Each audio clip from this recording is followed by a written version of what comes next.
Olá, galera.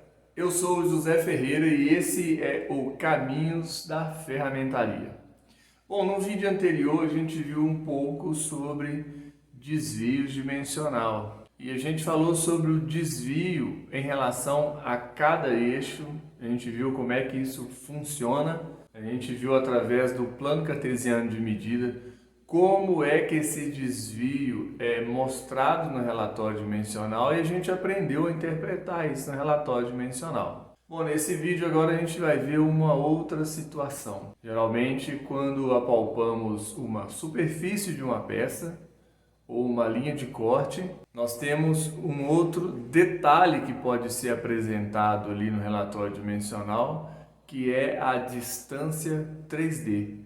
Ela já mostra para nós a situação que se encontra aquela superfície ou aquela linha de corte. E isso é interpretado de maneira que a gente consiga identificar como está o sobremetal naquela região. E assim podemos dizer que, ao analisar a distância 3D, ela está falando para nós simplesmente se aquela região está maior ou menor, simples assim.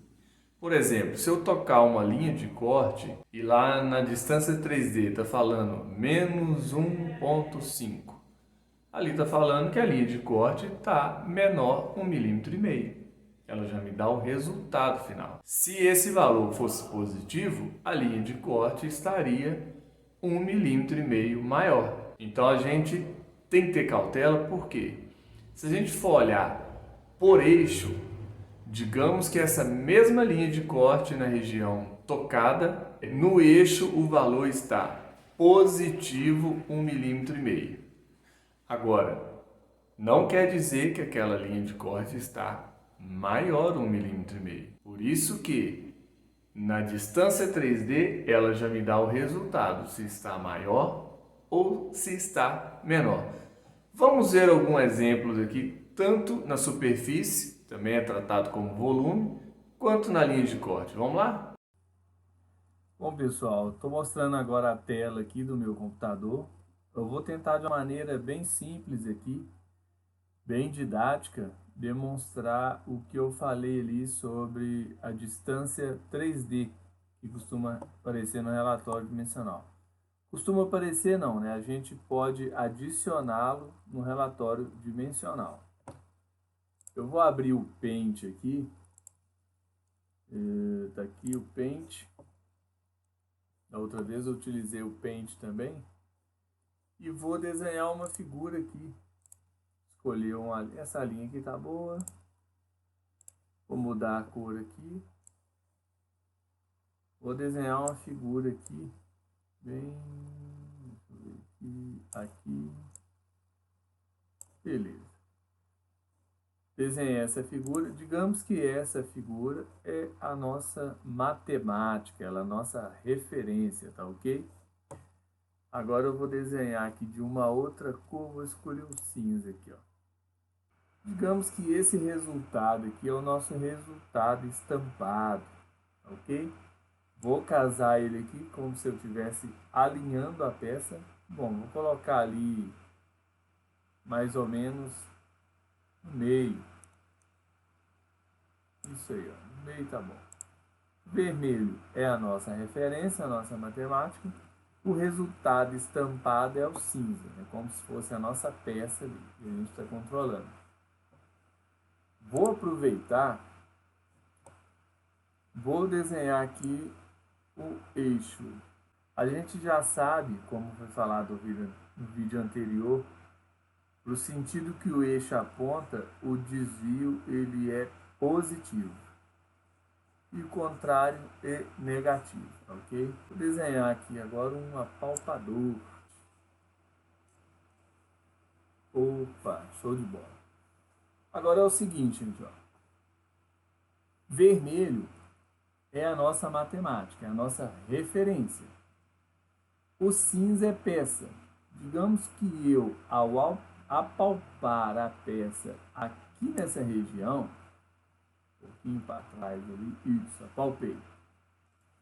Eu achei a peça depois da matemática, porque eu palpei desse lado, ok? Se a gente for olhar no eixo X, digamos que no eixo X ali, ele achou a nossa peça a menos 1 milímetro. Então, olha só, em relação a X, a nossa peça, né, existe um desvio naquela região tocada ali de menos 1 milímetro. Se fôssemos fazer a caixinha, vamos fazer uma caixinha. Eixo X, o desvio seria de menos 1 milímetro. Eixo Y, digamos que não tivemos nenhum desvio. E no eixo Z também, vamos dizer que não tivemos nenhum desvio. E aqui em cima eu teria o 3D que eu mencionei. E o 3D, naquela condição ali, ia falar para nós que a superfície ali está menor 1 milímetro. Tá ok, pessoal?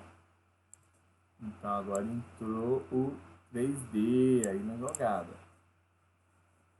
Nessa condição, realmente a superfície apalpada está menor em relação à nossa referência, ela está menor 1 milímetro, porque nós apalpamos nesse sentido, ó, daqui para cá. Agora vamos inverter essa situação. Vamos inverter. Vamos dizer que... Agora vamos inverter. Digamos que eu estou tocando daqui para cá. Toquei minha peça. Toquei minha peça da parte tocada. Em relação ao eixo X, aonde eu toquei, o desvio é negativo. Se fosse para fazer a caixinha desse ponto apalpado, ali já aconteceria o seguinte: a distância 3D, ela ia me dizer que a superfície que eu toquei está 1 milímetro, está 1 milímetro maior. Já vou explicar para vocês. Agora vamos ver por eixo. No eixo X, eu tenho um desvio de menos 1 milímetro. No eixo Y, a gente vai dizer que não tivemos nenhum desvio. E no eixo Z, vamos dizer que também não tivemos nenhum desvio. Vamos colocar a caixinha e beleza. Essa caixinha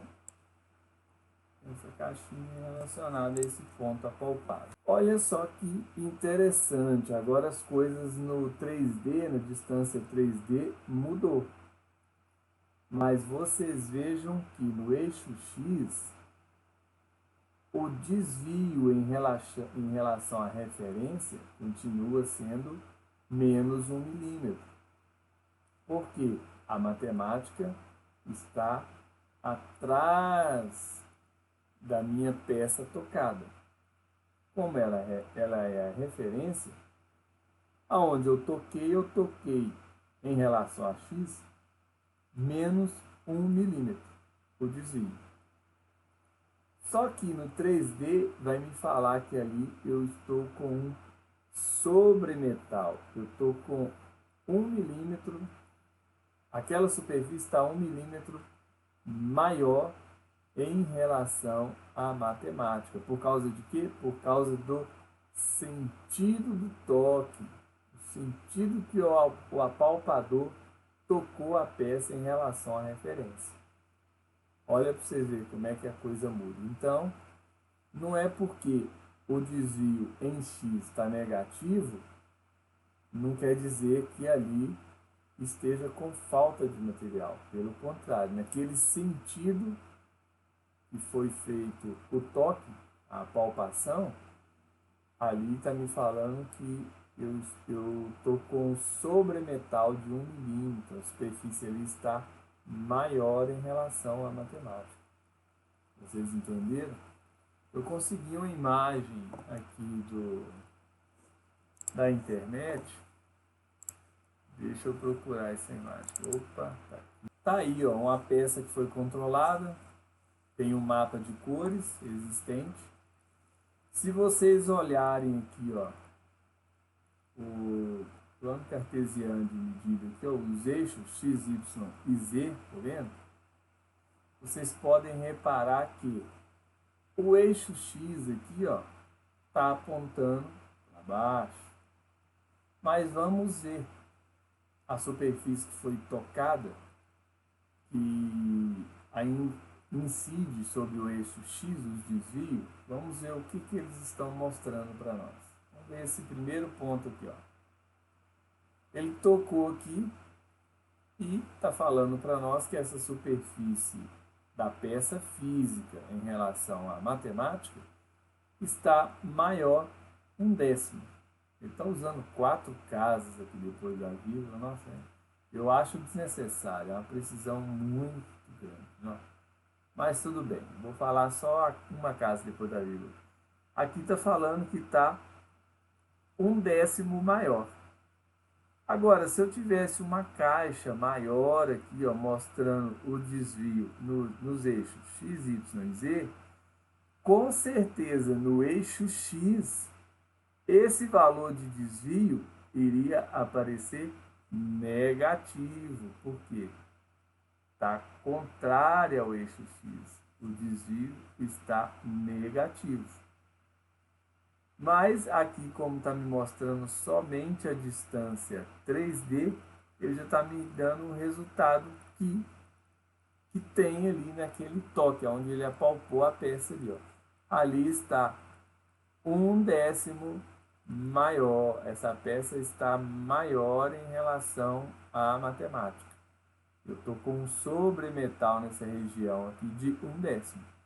Está variando um pouquinho, ó, 1/10, 1/10, 1/10, 9 centésimos, 1/10. Esse ponto aparentemente foi tocado numa cavidade que existe aqui, ó. Então, provavelmente o desvio aqui ele vai incidir sobre o eixo Y. E como está falando que também tem um sobremetal de 4 centésimos, provavelmente essa superfície está para cá, tem um sobremetal. Se fosse ver o valor no eixo, o desvio no eixo Y, esse valor estaria negativo, menos 4 centésimos. Mas na distância 3D, ele já me mostra como está a situação ali. Ali está maior 4 centésimos, tem um sobremetalzinho ali de 4 centésimos. Bom, eu espero que vocês tenham entendido. Era essa cautela que eu mencionei no início do vídeo, porque quando a gente olha por eixo, não significa que o desvio por eixo já está nos falando se está maior ou menor. Agora, a distância 3D, ele já me mostra se está maior ou menor, se a gente está com mais sobremetal ou se estamos com menos sobremetal, ok? E pessoal, agora para finalizar aí, vamos falar um pouquinho aqui, de maneira bem rápida, sobre o mapa de cores. Aproveitando essa mesma peça aí, a gente pode perceber que do lado aqui, ó, na lateral, ó, existe um gráfico com mapa de cores, tá vendo? Nós temos aqui, ó, partindo do zero para cima, temos a tolerância com desvio positivos, para baixo tolerância com desvios negativos. Se a gente perceber aqui, geralmente, eu não vou falar que isso seria uma regra geral não, tá, gente? Vamos prestar bastante atenção nesse detalhe, porque pode ser que alguém use de uma maneira diferente. Mas geralmente a gente costuma dizer que as cores quentes, a gente chama essas cores de cima aqui, ó, amarelo, laranja, vermelho, chamamos de cores quentes. As cores quentes estão próximas de nós. Quando a gente está olhando aquela peça e a gente vê as cores quentes, significa que está mais próximo de nós. Então, está com sobremetal positivo, está maior. E as cores frias, a gente chama essas cores abaixo da linha zero aqui de cores frias, que é o azul clarinho, azul escuro, e aí já vai se aproximando do magenta. Chamamos de cores frias. Aonde a gente identificar que tiver uma cor fria no mapa de cores, é porque está longe de nós. Então, a gente costuma dizer que está menor. Só que não toma como regra essa questão da cor fria e cor quente, não. Tem que saber o seguinte: o tipo de cor que tiver acima do zero, desvios positivos, aqui poderia estar a cor azul clarinho, azul escuro, magenta e por aí vai. O que tiver acima do zero, que tiver no valor positivo do gráfico, está próximo de nós. E o que tiver abaixo do zero, for os desvios negativos, está longe de nós. Então, quando você vê um relatório com mapa de cores, você vai identificar as cores que estão acima do zero, que são os desvios positivos. Aonde tiver aquela cor, está próximo de você. Você visualizando o relatório está próximo de você. E as cores abaixo do zero, sejam quaisquer que forem as cores, está longe de você.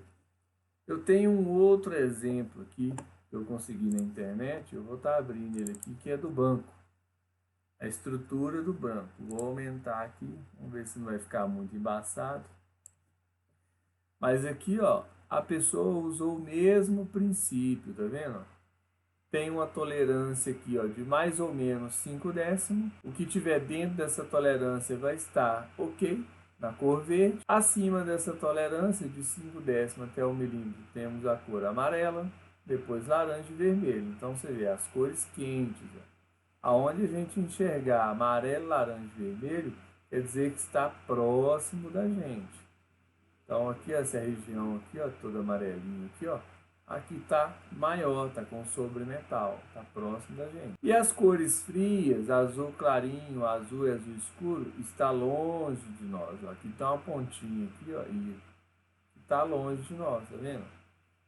O mapa de cores, ele facilita visualmente essa interpretação. Seria uma outra região que está longe de nós. Então quer dizer que essa região aqui está para lá, está menor. Está faltando material, que é como se essa superfície aqui precisa vir para cá.